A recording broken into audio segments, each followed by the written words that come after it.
Wild Ass Craig with another setup or how-to video. Basically, what you get in the box comes looking like this. So this, we're talking about the Saddle Classic this time.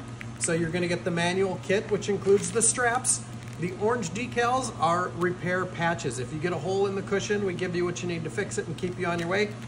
And a Wild Ass decal for the toolbox or the beer fridge. Then we talk about the cushion inside of the cover. You can unzip it and you can see this is in fact the Saddle Classic.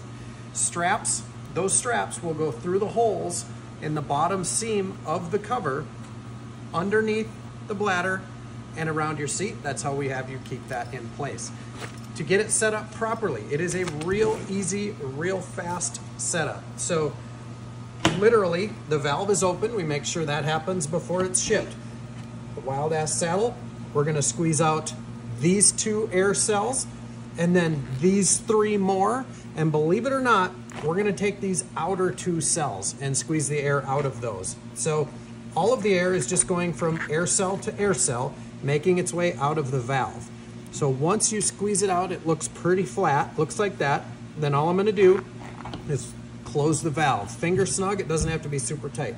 One would say that cushion looks flat, but when I turn it so it's comfortable to do this, and I put my hands on there, you can see the air actually goes throughout the cushion. That's gonna keep you floating up off of your butt bones, and it's going to allow air to flow underneath. This will probably be too much air.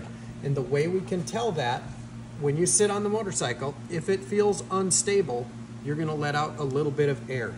Easy. All you do, take that valve and just real quick shots of air till it feels right. If you touch your seat with your butt bones, blow a little bit of air into it and go from there. Very small adjustments. This will get you pretty close. If you have any other questions, just shoot us an email.